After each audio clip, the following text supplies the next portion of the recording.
여러분 안녕하십니까? 반갑습니다. 오늘 이 세미나에 큰 관심을 가지고 이렇게 많이 참석해 주셔서 감사합니다.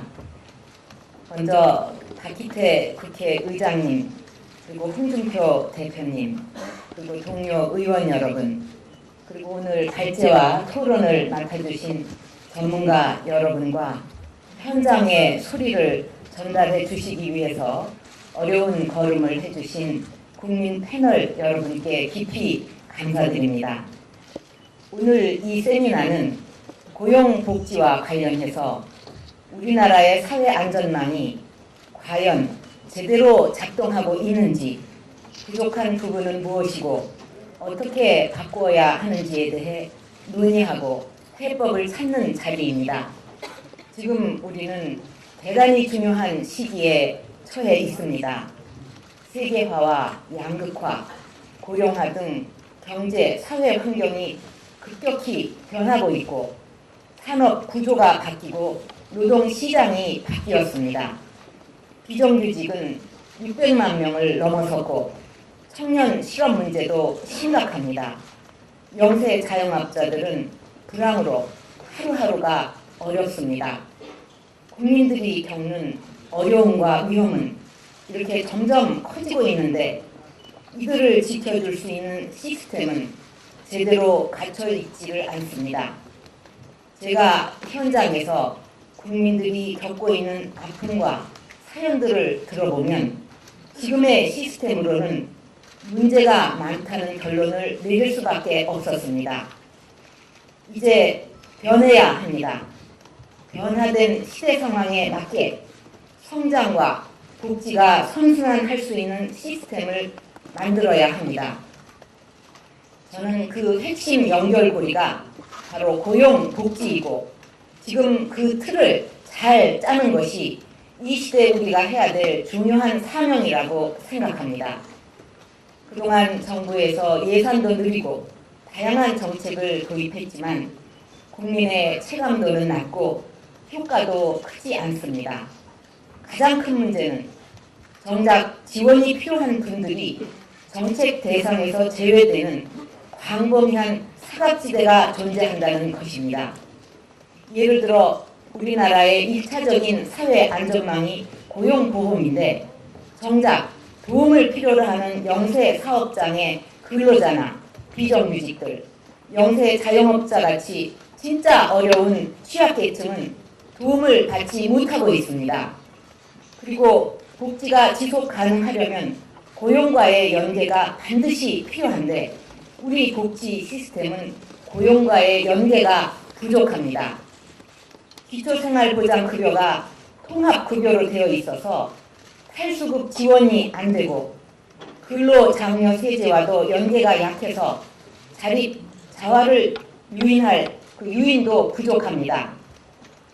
또 부처 간 칸막이 행정으로 인해 각종 복지 정책과 고용 정책에서 중복과 낭비가 발생하고 있고 이 제도가 수요자인 국민 입장에서 편해야 하는데 뭐 하나 혜택을 받으려면 이 부처 저 부처를 뛰어다녀야 합니다.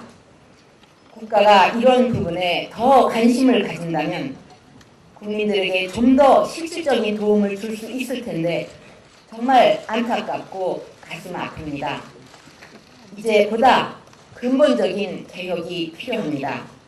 하지만 이런 제도적인 위기에도 불구하고 저는 현장에서 많은 분들을 만나 얘기를 나누면서 오히려 희망을 보았습니다.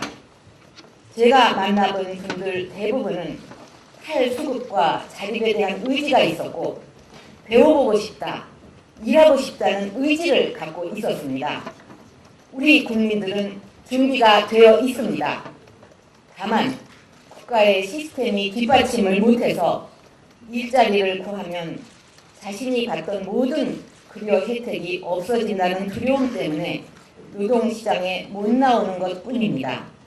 현장에서 이분들의 꿈과 희망을 뒷받침해 줄 수만 있다면 현재의 상황은 얼마든지 변화할 수 있다고 저는 확신하게 되었습니다.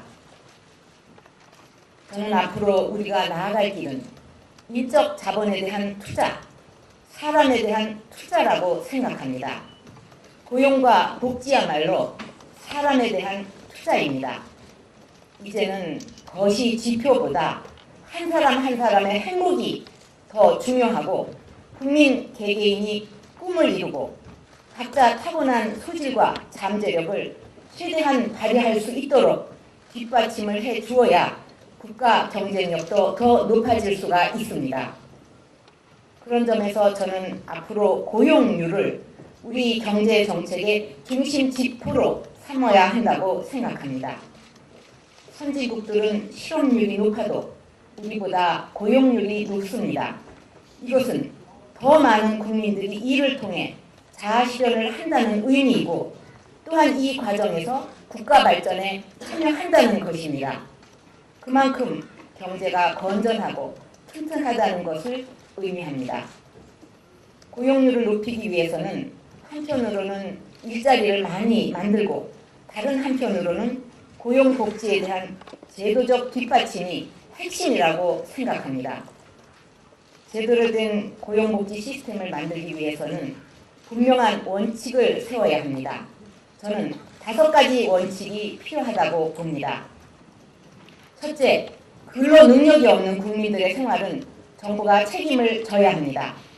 현장에서 이야기를 들어보면 정부가 지원을 한다고 하고 있지만 실제로 도움이 안 되는 자녀가 호적에 있다는 이유만으로 전혀 지원을 받지 못하는 어르신들이 많이 있습니다. 자립이 불가능한 장애인 자녀를 둔 부모들은 자신들이 먼저 세상을 뜨고 장애인 자녀가 홀로 남겨지는 것을 무엇보다 두려워하고 있습니다. 세계 10위권의 경제 대국이 우리나라에서 이런 분들의 생계조차 책임을 지지 못한다는 것은 정책의 우선순위가 분명히 잘못된 것입니다. 둘째, 일할 수 있고 일하고자 하는 국민이라면 일자리를 얻는 데 필요한 실질적인 지원을 받을 수 있어야 합니다. 얼마 전 찾았던 관악 고용지원센터에서 나이가 많아 취업이 어렵다는 어느 구직자 한 분의 화소연을 들었습니다. 젊은 청년이든 나이가 많은 어르신이든 일하기를 원하는 분들이 일자리를 찾을 수 있어야 합니다. 직업훈련이 필요한 분들에게는 참여할 수 있는 제반 여건을 마련해주고 필요한 경우 기초적인 생활을 위한 보조도 실시해야 합니다. 자녀 보육, 부모 부양 등으로 여건이 되지 않거나 당장의 기본적인 생활조차 어려워서 직업훈련이나 능력 향상의 기회를 가지지 못하는 분들도 많습니다. 그 결과는 결국 빈곤의 악순환과 절망의 대물림으로 이어지고 있습니다. 이러한 경로를 반드시 차단해야만 합니다. 셋째, 열심히 일하는 사람이 빈곤에 빠지는 일이 없어야 합니다. 아침부터 저녁까지 아무리 열심히 일을 해도 빈곤에서 벗어날 수가 없다면 미래에 대한 희망이란 있을 수 없습니다.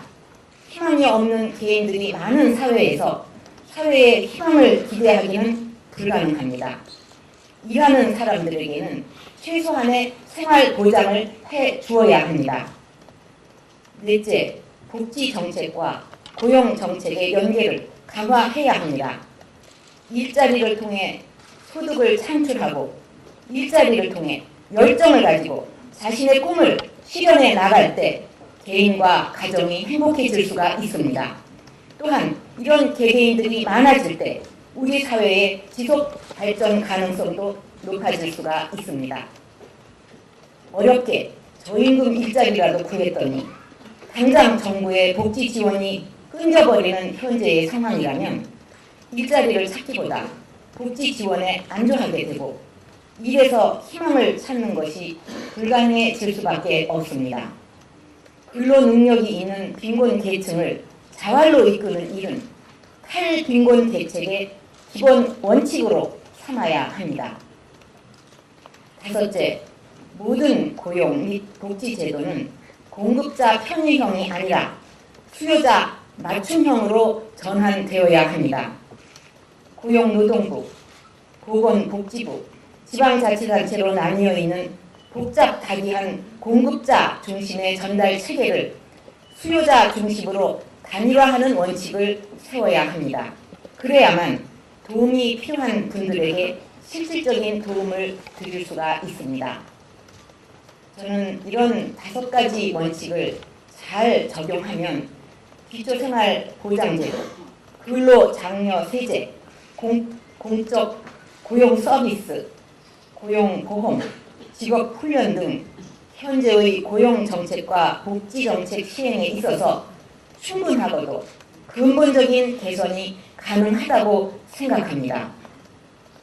오늘 토론회를 통해서 실질적인 개선 방향이 다양하게 논의되고 좋은 해결책을 함께 찾아갈 수 있게 되기를 기대합니다. 감사합니다.